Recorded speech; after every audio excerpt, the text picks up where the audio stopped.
क्या आप सच में बहादुर हैं? अगर डर नहीं लगता तो लाइक करें। और भी भयावह कहानियां पाने के लिए सब्सक्राइब करें और घंटी आइकन दबाकर नोटिफिकेशन चालू करें। अपनी राय देना न भूलें। कमेंट करें। क्या आपको लगता है कि यह कहानी सच हो सकती है? आप देख रहे हैं स्टोरी टेलर। चलिए शुरू करते हैं एक डरावनी कहानी। रात गहरी थी। चारों ओर सन्नाटा पसरा था। कोहरे की चादर में लिपटी गांव की पगडंडी सुनसान पड़ी थी। ठंडी हवा हड्डियों तक कंपा रही थी और हर कोई अपने घरों में रजाई में दुबका पड़ा था। और एक आदमी, अजय सरकार, धीरे धीरे उस सुनसान रास्ते पर अकेला चला जा रहा था। वह एक डाकिया था, चिट्ठियां बांटकर अब घर लौट रहा था।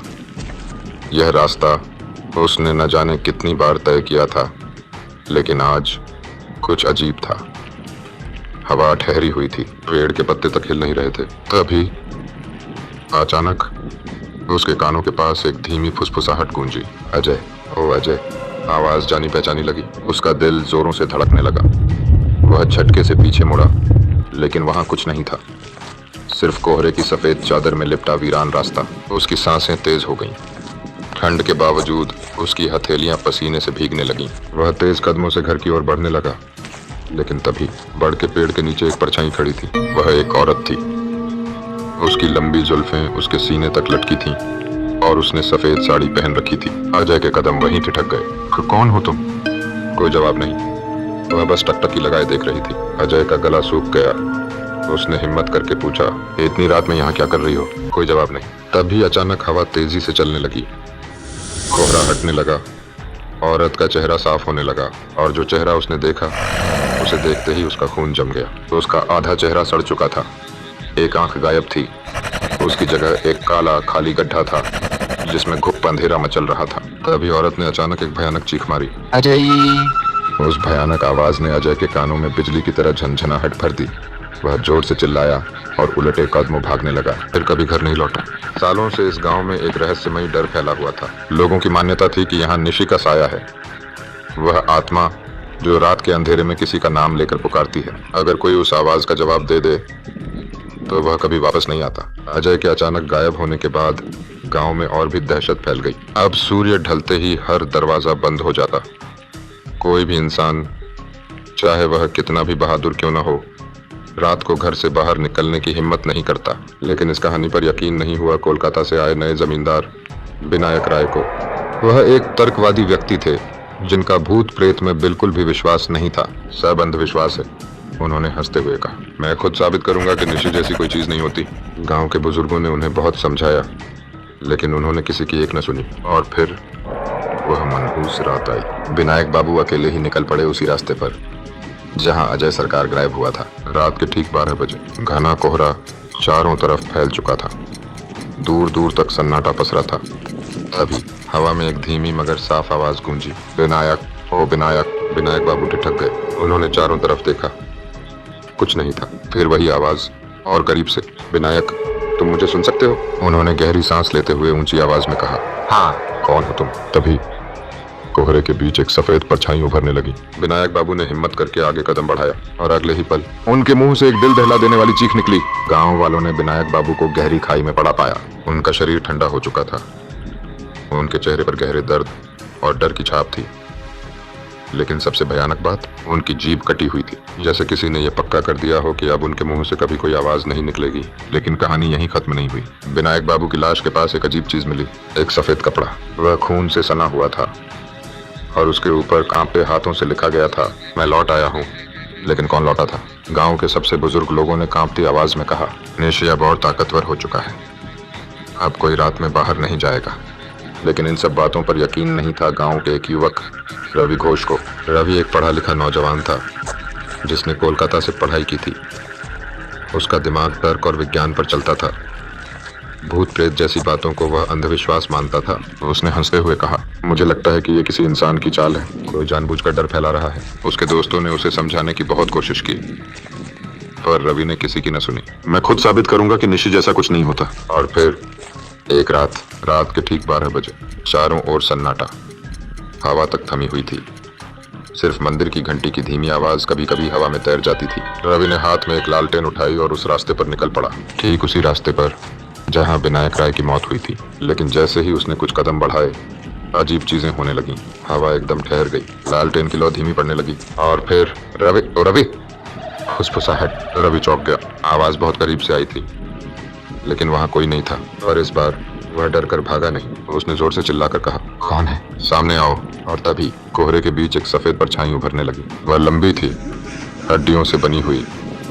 उसका चेहरा घने अंधेरे में छुपा था, लेकिन उसकी आंखें तो चमकती हुई लाल आंखें।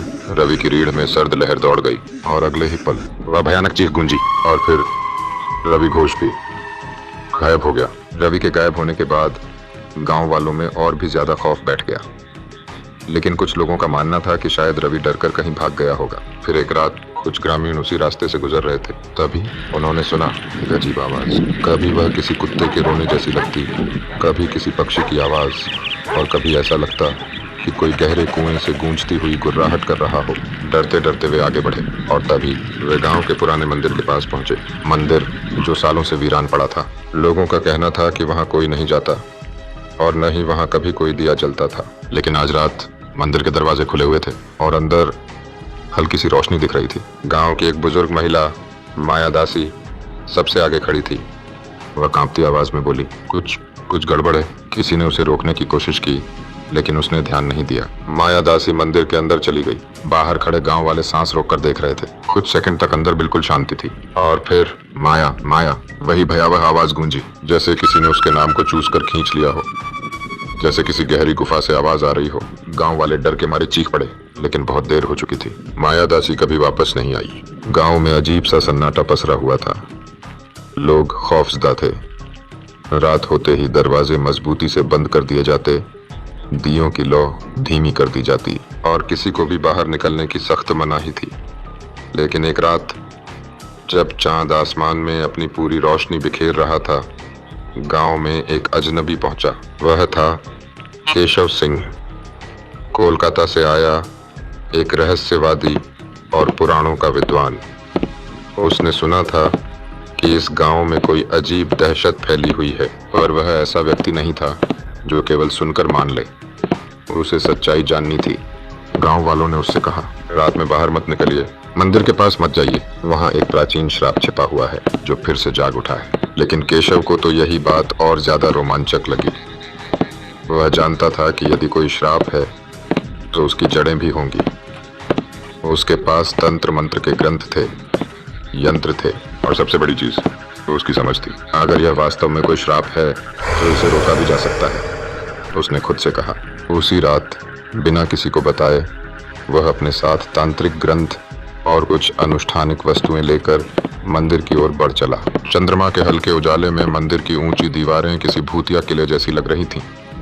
जैसे ही उसने मंदिर के मुख्य द्वार को छुआ, एक ठंडी लहर उसके शरीर से गुजर गई। अंदर घुसते ही उसे एक अजीब सी अनुभूति हुई, जैसे मंदिर उसे अपने अंदर समेट रहा हो। अचानक मंदिर के गर्भगृह से एक भयावह फुसफुसाहट सुनाई दी। तू अंधेरे में चलने वाला अज्ञानी है केशव। केशव ने तुरंत पीछे मुड़कर देखा। वहां एक आकृति खड़ी थी, सफेद वस्त्रों में लिपटी हुई, आंखें असामान्य रूप से चमक रही थीं। तू जानता है मैं कौन हूं? केशव के पैर जड़ हो गए, उसकी सांसें तेज हो गईं। एक अजीब शक्ति उसे बांध रही थी, लेकिन इससे पहले कि वह कुछ समझ पाता, मंदिर के गर्भगृह का द्वार जोर से खुला और एक काली छाया उसकी ओर लपकी। गांव वाले आधी रात को मंदिर से आने वाली भयंकर चीखें और गूंजती हुई गूंज सुनकर कांप उठे। कुछ ने देखा कि मंदिर के ऊपर कोई विशाल साया मंडरा रहा था, लेकिन कोई भी बाहर निकलने की हिम्मत नहीं कर पाया। सुबह होते ही गांव वाले मंदिर के पास पहुंचे, लेकिन केशव सिंह का कोई निशान नहीं था। सिर्फ उसके कपड़ों के कुछ टुकड़े और तांत्रिक ग्रंथ इधर उधर बिखरे पड़े थे। मंदिर के दरवाजे पर अजीब अजीब निशान उभर आए थे, जो पहले कभी नहीं देखे गए थे। गांव में अब और ज्यादा डर बैठ गया। लोग मानने लगे कि मंदिर की अशुभ आत्मा जाग चुकी थी, और जिसने भी इसे छेड़ने की कोशिश की वह गायब हो गया। अब रातें और ज्यादा डरावनी हो गईं। लोग मंदिर की दिशा में देखना तक छोड़ चुके थे। और तभी एक रात फिर किसी ने उस मंदिर के अंदर किसी के चलने की आहट सुनी। गांव में पसरी इस खामोशी से आदित्य अब ऊब चुका था। उसे डर जैसी किसी चीज पर यकीन नहीं था। वह गांव के उन लोगों में से था जो अंधविश्वास को नकारते थे और हमेशा तर्क से जवाब ढूंढते थे। मगर इस बार हालात कुछ अलग थे। कोई भी मंदिर की तरफ जाने की हिम्मत नहीं कर रहा था। क्या सच में कोई आत्मा है या सब महज वहम? उसने ठान लिया कि वह इस रहस्य से पर्दा उठाएगा। रात के 2 बजे जब पूरा गांव नींद में डूबा था, आदित्य मुंह पर शॉल लपेटे मंदिर की ओर बढ़ चला। रास्ता सुनसान था। जाड़े की ठंडी हवा हड्डियों तक चुभ रही थी और हवाओं में कोई अजीब सी फुसफुसाहट घुली हुई थी। मंदिर के पास पहुंचकर उसने गहरी सांस ली और दरवाजे के पास कदम रखा। अंदर कदम रखते ही उसकी हलक सूख गई। वहां का माहौल कुछ अलग था। दीवारों पर अजीब सी परछाइयां उभर रही थीं, जैसे कोई छुप कर देख रहा हो। तभी आदित्य, तू कहाँ चला जा रहा है? वह चौंक कर मुड़ा। मंदिर के द्वार पर एक झुकी हुई बूढ़ी औरत खड़ी थी। उसके लंबे सफेद बाल हवा में लहरा रहे थे। उसका चेहरा अंधेरे में छिपा था, लेकिन उसकी आंखें जलती हुई 2 मशालों की तरह चमक रही थीं। तू जानता है मैं कौन हूँ? आदित्य ने अपने डर को दबाते हुए पूछा। आप कौन हैं? बूढ़ी औरत हल्की सी मुस्कुराई। मैं वही औरत हूँ जिसने बहुत साल पहले निशि की शक्ति को बांध दिया था, पर अब मैं वापस आ गई हूँ। उसकी आवाज में अजीब सी कंपन थी। आदित्य को उसकी बातें समझ नहीं आईं, लेकिन वह जानता था कि यहाँ कुछ गड़बड़ है। उसे अचानक याद आया, केशव सिंह भी इसी मंदिर में आया था और फिर कभी नहीं लौटा। तभी बूढ़ी औरत की आवाज फिर गूंजी। अगर तुझे जिंदा रहना है तो यहाँ से चला जा। निशि जाग चुकी है, तो उसे कोई नहीं रोक सकता। आदित्य कुछ कहने ही वाला था कि अचानक मंदिर के अंदर से एक जोरदार धमाका हुआ। जैसे ही उसने अंदर देखा तो लगा कि मंदिर की दीवारें धंस रही हैं। हवाओं में एक भयंकर दुर्गंध घुल गई थी, जैसे वहां कोई अंधकारमयी शक्ति प्रकट हो रही हो। तभी बूढ़ी औरत धीरे धीरे पीछे हटने लगी और फिर उसने फुसफुसाते हुए कहा, अब तुझे कोई नहीं बचा सकता, निशि तुझे खींच लेगी। आदित्य तेजी से भाग रहा था, लेकिन तभी एक अजीब सी सफेद और काली छाया उसके सामने से गुजरी। वह छाया बहुत तेजी से उसकी ओर बढ़ रही थी और कुछ ही पलों में आदित्य को महसूस हुआ कि वह छाया उसके शरीर के भीतर समा रही है। निशि फिर से शिकार करने आ गई है। उसका दिल जोरों से धड़कने लगा, लेकिन वह हार मानने को तैयार नहीं था। अगर इस भयावह शक्ति को हराने का कोई रास्ता था तो उसे वह ढूंढना ही था। और तभी उसने पीछे मुड़कर देखा और सीधे मंदिर के गर्भगृह में घुस गया।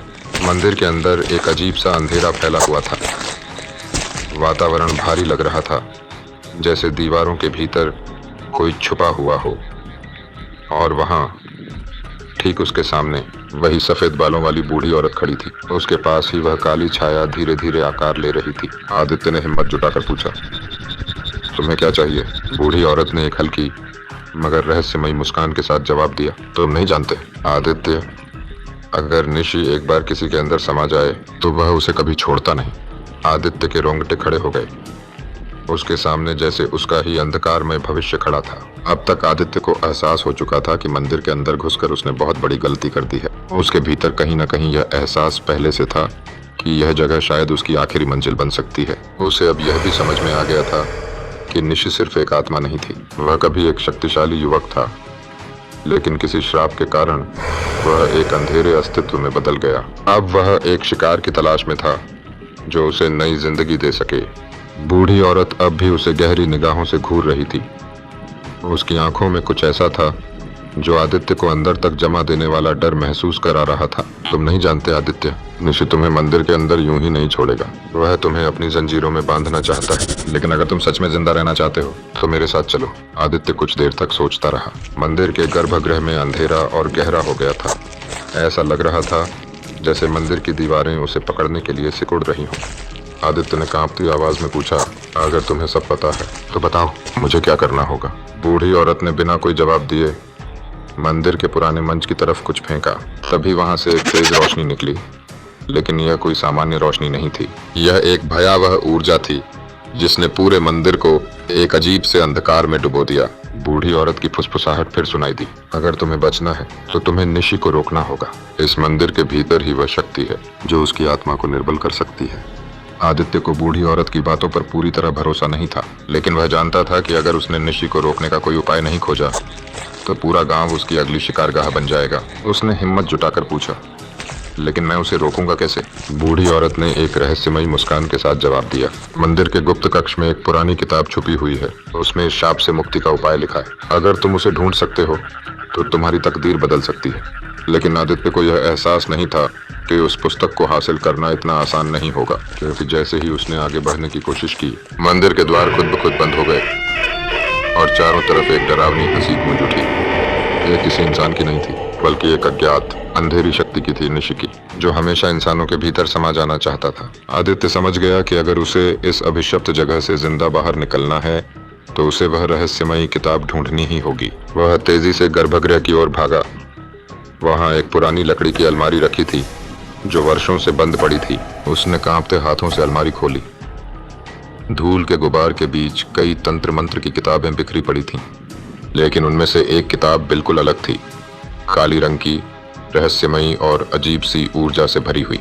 यही वह किताब थी जिसके बारे में उस बूढ़ी औरत ने बताया था। जैसे ही आदित्य ने उसे छुआ, उसके चारों ओर अचानक एक अजीब सा झोंका महसूस हुआ। ठंडी बोझिल हवा ने चारों ओर एक घना अंधकार फैला दिया और उस अंधकार में एक भयंकर गर्जना गूंज उठी, मानो निशि खुद उसमें समा चुका हो।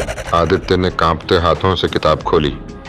अंदर कुछ प्राचीन तंत्र मंत्र लिखे थे। अगर इन मंत्रों को सही स्थान पर पढ़ा जाए तो निशि की शक्ति को कैद किया जा सकता है। लेकिन तभी आखिरी पन्ने पर एक चेतावनी लिखी थी, जब तक उसकी पूरी शक्ति जागृत नहीं होगी तब तक उसे बंदी नहीं बनाया जा सकता। आदित्य का दिल जोरों से धड़कने लगा। मतलब अगर निशि की शक्ति पहले से ही पूरे मंदिर में फैल चुकी है तो यह तंत्र मंत्र सिर्फ यहीं काम करेगा, बाहर नहीं। अचानक मंदिर के दरवाजे पर एक जोरदार धड़ाम की आवाज हुई। फिर एक डरावनी गूंजती हुई आवाज आई, तो मुझे रोक नहीं सकते।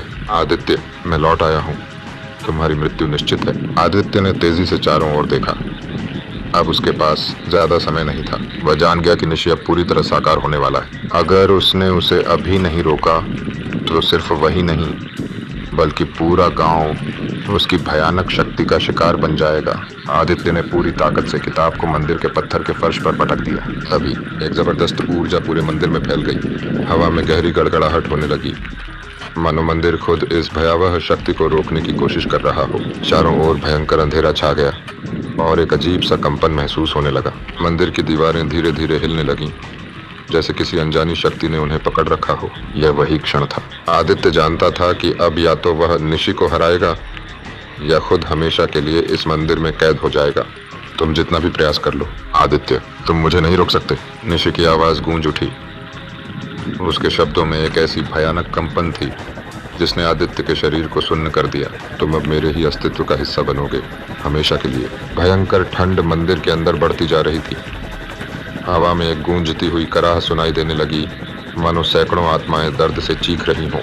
लेकिन आदित्य हार मानने को तैयार नहीं था। उसने झटपट किताब खोली और पन्ने पलटने लगा। मंत्रों के अक्षर झिलमिला रहे थे, मानो वे खुद को छिपाने की कोशिश कर रहे हों। लेकिन आदित्य ने एक क्षण की भी देरी नहीं की। उसने तेज आवाज में मंत्र पढ़ना शुरू किया। ओम नमः कालाय महाकालाय विद्वेषणे स्वाहा। शब्दों के उच्चारण के साथ ही मंदिर के चारों ओर एक ऊर्जा फैलने लगी। मंदिर की दीवारों पर प्राचीन लिपियां चमकने लगीं। वे मंत्रों को आत्मसात कर रही थीं। लेकिन तभी हवा में जबरदस्त कंपन हुआ। मंदिर के हर कोने से काली छायाएं इकट्ठा होने लगीं। धीरे धीरे वे आपस में मिलकर एक विशाल आकृति में बदल गई। और फिर वो आ गया, निशि, शताब्दियों पुरानी वह प्रेतात्मा जो अपने शिकार को कभी मुक्त नहीं करती। उसकी आंखें धधकती सफेद रोशनी जैसी चमक रही थीं। उसका अंधकारमय चेहरा अस्पष्ट था, लेकिन उससे टकराते ही आत्मा जल सकती थी। आदित्य ने देखा कि निशि अब अपनी पूरी शक्ति के साथ उपस्थित था। अब इसे रोकना नामुमकिन है, उसने सोचा। लेकिन फिर उसे याद आया, मंत्र तभी काम करेगा जब निशि की पूरी शक्ति जागृत हो चुकी हो। अब यही उसका एकमात्र मौका था। आदित्य ने खुद को संभाला और पूरी ताकत से तंत्र मंत्र का उच्चारण करने लगा। ओम क्षयाय स्वाहा, एयुएम महाकालाय स्वाहा। सभी निशि ने हवा में जोरदार गर्जना की। पूरे मंदिर के अंदर भयावह लपटें उठने लगीं। मंदिर का फर्श दरारों से भर गया। आदित्य ने महसूस किया कि जैसे कोई उसे पीछे खींच रहा है। मंदिर की छत से काले धुएं के रेशे निकलकर उसके चारों ओर लिपटने लगे। मौत करीब थी। आदित्य की सांस भारी होने लगी। क्या मैं भी इस मंदिर का हिस्सा बन जाऊंगा? क्या अब उसकी आत्मा भी निशि की तरह अंधकार में खो जाएगी? उसके कानों में गूंजती हुई चीखें और ज्यादा तेज हो गईं। वह धीरे धीरे अंधेरे में समाने लगा। आदित्य को एहसास हो गया था कि इस अभिशप्त आत्मा को मुक्ति देना ही एकमात्र उपाय था। यदि उसने जरा भी देरी की तो आज रात यही अंधकार उसे भी निगल जाएगा। निशि की शापित आत्मा हवा में मंडरा रही थी। उसकी भयावह उपस्थिति पूरे मंदिर को कंपा रही थी। आदित्य ने झटपट अपनी जेब से वह ताबीज निकाला जो उसे एक बुजुर्ग पुरोहित ने दिया था। अचानक हवा में जोरदार हलचल हुई। निशि की आवाज गूंज उठी, मुझे मुक्त करो। लेकिन यह कोई साधारण आवाज नहीं थी। यह सैकड़ों टूटे हुए पीड़ित कंठों की कराह थी, जैसे शताब्दियों की पीड़ा एक साथ प्रकट हो रही हो। आदित्य ने हिम्मत जुटाई और जोर से पूछा, तुम कौन हो? यह मंदिर तुम्हारा शापित कैदखाना क्यों बना? कुछ पल तक गहरी खामोशी छाई रही। फिर अचानक मंदिर की जमीन कांपने लगी। दरारों से एक लाल चमकती रोशनी निकलने लगी और फिर एक टूटी हुई दर्द भरी आवाज उभरी। मैं था राजमहल का एक वफादार सेवक। मुझे विश्वासघात का शिकार बनाकर निर्दयता से मार दिया गया। मैं बदला लेना चाहता था, लेकिन बदले में मुझे यह श्राप मिल गया। निशि की आत्मा का असली रूप अब उजागर हो चुका था। उसका विकृत चेहरा आक्रोश और वेदना से भरा हुआ था। आदित्य ने देखा कि उसका पूरा शरीर सफेद आभा से घिरा था, लेकिन धीरे धीरे वह लाल होने लगा, जैसे सदियों की पीड़ा अब एक अग्नि का रूप ले रही थी। आदित्य समझ गया कि अब देरी करना खतरनाक होगा। उसने तुरंत अपने हाथ में ताबीज पकड़ा और तेज आवाज में एक पवित्र मंत्र पढ़ने लगा। ओम नमो कल्याणाय मुक्तिपथाय स्वाहा। ताबीज से एक तेजस्वी प्रकाश निकला और पूरे मंदिर में फैल गया। मंत्रों की शक्ति से हवा की गति तीव्र हो गई, जैसे किसी अदृश्य शक्ति ने मंदिर को घेर लिया हो। निशि की चीखों से सारा वातावरण कांप उठा। नहीं, यह नहीं हो सकता। मैं अभी मुक्त नहीं होना चाहता। लेकिन आदित्य अपनी पूरी शक्ति से मंत्र दोहराता रहा। निशि का धुआं जैसा शरीर हवा में विलीन होने लगा।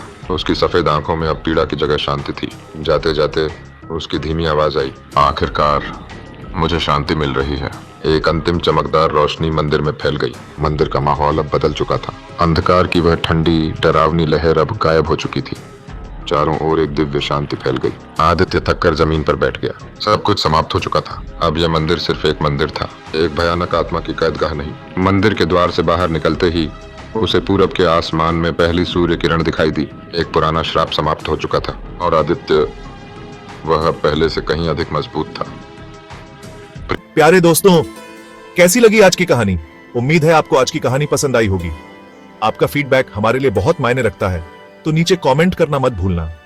आपके प्यार और सपोर्ट की वजह से हमारा छोटा सा चैनल हर दिन ग्रो कर रहा है। आपका हर लाइक, शेयर, कमेंट और सब्सक्रिप्शन हमारे लिए बहुत बड़ी इंस्पिरेशन है। आपका छोटा सा सपोर्ट हमारी सबसे बड़ी ताकत है।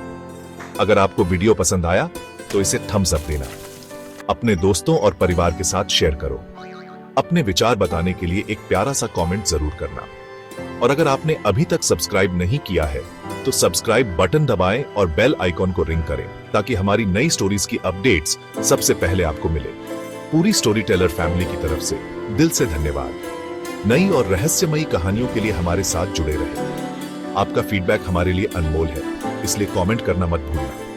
पूरा वीडियो देखने के लिए आपका बहुत बहुत धन्यवाद। जल्द ही मिलते हैं एक और एक्साइटिंग स्टोरी के साथ। अपना ख्याल रखें और प्यार फैलाते रहें।